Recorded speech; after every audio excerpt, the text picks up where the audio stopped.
Hello student, good morning. Today we are going to start our chapter number 3, Measures of Central Tendency. Listen it carefully. The large volume of statistical data can be organized by classification and tabulation. हमें सबको पता है कि हम लोग जो information collect करते हैं उसका अमाउंट, उसका डेटा बहुत ही ज़्यादा होता है. तो उसको कैसे हम ऑर्गेनाइज करते हैं? तो क्लासिफिकेशन एंड टैबुलेशन से करते हैं. अंडरस्टैंड? हमने discrete data, continuous data, then simple classification, manifold classification कैसे करते हैं वो हम चैप्टर नंबर 2 में ऑलरेडी लर्न कर चुके हैं. This shows the certain characteristics of the given data. The diagrams and graphs drawn for the data show its trends and patterns. Diagrams और graphs क्या बताते हैं हमें? Trends and patterns. It means that कहाँ पे increase हुआ है, कहाँ पे decrease हो रहा है, right? ये सब graphs और diagrams से हमें पता चलता है. It helps in visual interpretation and comparison of the data. उससे हम क्या पता चलता है कि कहाँ पे डिक्रीज है, कहाँ पे इंक्रीज है, कंपैरिजन कर सकते हैं. Last year to present year comparison हो सकती है कि लास्ट ईयर में कितना डेटा था और प्रेजेंट ईयर में कितना है, और इससे हम फ्यूचर को भी एस्टिमेट कर सकते हैं. We need more concise and numerical representation of the data for the further statistical analysis. Let us understand with an illustration. Suppose a company wants to compare the sales of two products produced by it. The sales vary from day to day. The company has data about sales of last 50 days. The pattern displayed by the sales of two products can be compared from the frequency distribution obtained from this data. एक company को अपने दो products के selling के बारे में जानना है, तो वो क्या करेगा कि उसका जो डेटा 50 डेज का उसके पास डेटा है सेलिंग का, उस हिसाब से वो ग्राफ ड्रॉ कर देगा.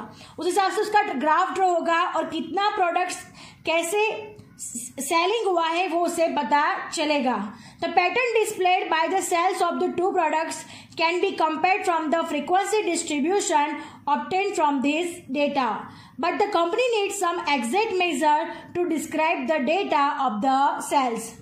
हमें क्या पता चलेगा ग्राफ से कि कितना इंक्रीज हुआ है, कितना डिक्रीज हुआ है, बट हमें एग्जैक्ट वैल्यू पता चलेगी नहीं. But the company wants the exact value of the measure to describe the data of the sales of their two products for the further conclusion and comparison. उसको एक perfect digit चाहिए जो हमें graph और से मिलती नहीं है. In the most of the graphs drawn for the various frequency distribution, one can observe the common pattern that the value of the variable are concentrated around the certain central value. This characteristics of data is called central tendency. इसका meaning क्या होता है कि हम जब भी graphs draw करते हैं according to the frequency distribution से करते हैं, राइट? उसके पॉइंट लोडेड करने के बाद हमें एक कॉमन पैटर्न मिलता है कि कैसे इंक्रीज हुआ है, कैसे डिक्रीज हुआ है, राइट? और फिर वो ड्रॉ करने के बाद कोई एक वेरिएबल होता है जहां पे एक अमाउंट को कॉन्सेंट्रेट किया जाता है, वो concentration at the central value. These characteristics of the data is called central tendency, and the central value around which the values of the variable are concentrated is called measure of central tendency or average value. Thus, an average value presents the data in concise form, shows spatial characteristics of the data, helps in comparison between two or more sets of data. Different measures of central tendency can be obtained for the collected data. The choice of the average depends upon the type of data, the purpose of average value and its further application. Understand? हमें कौन C central tendency का use करना है, उसके अलग अलग measures हैं, जिस तरह का हमारे पास डेटा होगा उस हिसाब से हम उसे यूज करेंगे। हमें उस हिसाब से उसको यूज करके for the further conclusion, for the purpose of average value, हमें वो डिसाइड करना होता है। The sticks of good measure of central tendency and average with following characteristics can be called as an ideal average. These are the characteristics. First, it should be well defined and rigid. वो defined होना चाहिए अच्छे से और rigid होना चाहिए, यानी वो चेंजेबल होना चाहिए नहीं। Second one, it should be easy to understand and calculate. जब हम इसे काउंट करेंगे तब हमें पता चल जाएगा कि बहुत इजी है अंडरस्टैंडिंग के लिए और कैलकुलेशन के लिए। Then next, it should be based on all the observation of the data, यानी जो मेजर ऑफ सेंट्रल टेंडेंसी है वो हर एक ऑब्जर्वेशन ऑफ द डेटा के बेस पे होता है, यानी उसमें जितना भी डेटा होता है उन सबको बेस्ड तरह से लिया जाता है। All the observation of data, उसमें सारे के सारे डेटा को काउंट किया जाता है। The next, it should be suitable for further algebraic operation. Then next, it should be stable measure. It means that values of average found for the different samples of same size from the same population should be almost same. The next, it should not be unduly affected by few very large or very small observation. We will discuss the following measures of the central tendency which are widely used in the data analysis: mean, median and other positional averages and mode.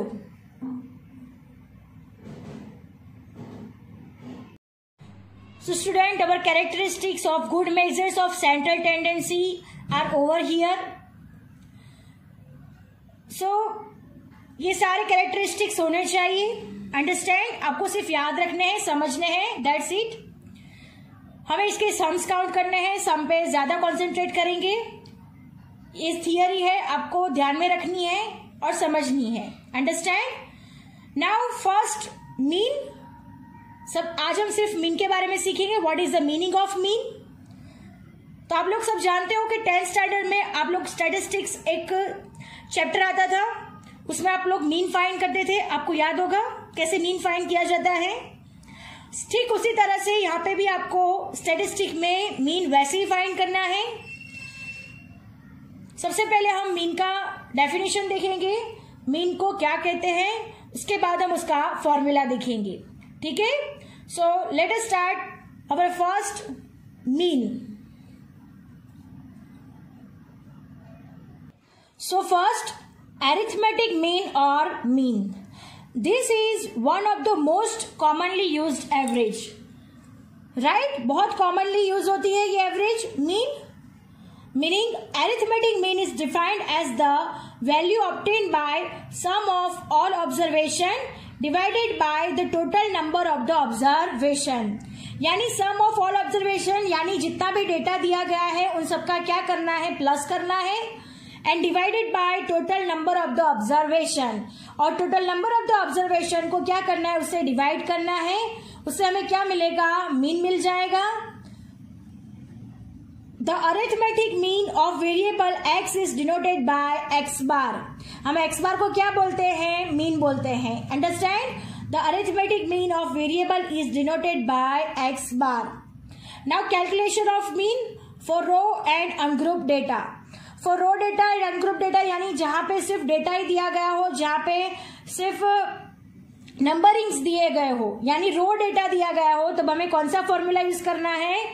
तो suppose x1, x2 and xn are the n observation in the data, then arithmetic mean is x bar is equal to x1 plus x2 plus xn, यानी जहां तक का data दिया गया वहां तक का। It means that sum of all observation and divide by total number of the observation and divide by n, यानी जितना ऊपर डेटा का प्लस करेंगे, राइट। यानी एग्जांपल लेते हैं, 5 डेज का डेटा आपको दिया गया है, 5 डेज का, राइट। तो 5 डेज का डेटा आपको दिया गया है 10, 20, 30, 40, 50, राइट। अब हमें क्या करना है, उसका मीन फाइंड करना है। तो हम लोग क्या करेंगे, 10 plus 20 plus 30 plus 40 plus 50 divide by 5। Understand. तो जो हमें मिलेगा वो हमारा क्या हो जाएगा, x bar. X bar means arithmetic mean. Understand, for the raw data and for the ungrouped data. Understand. अब हम इसको एक एग्जाम्पल से समझेंगे। Now look at here student, the following data show the number of scooters repaired daily at the garage. Find the mean number of scooters repaired per day. हमें क्या find करना है, मीन फाइंड करना है। यहाँ पे आपको डेटा दिया हुआ है 7, 13, 4, 8, 6, 9, 10, 4, राइट। तो ये कैसा डेटा है, हमारे पास रो डेटा है, राइट। अब रो डेटा का हमने पहले ही फॉर्मूला देख लिया है। तो क्या करना है, sum of all observation divide by total number of the observation, यानी total number of the observation कितना है, तो है n इज इक्वल टू 8 है, राइट। तो mean x bar is equal to sigma x divide by n।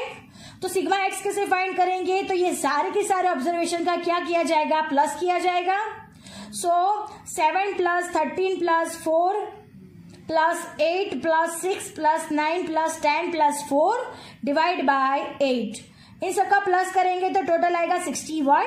61 divide by 8 यानी mean आएगा 7.625। अब हमें मैथ्स का रूल एक पता है कि अगर पॉइंट के बाद हमें कितनी डिजिट लेनी होती है, 2 डिजिट्स लेनी होती है।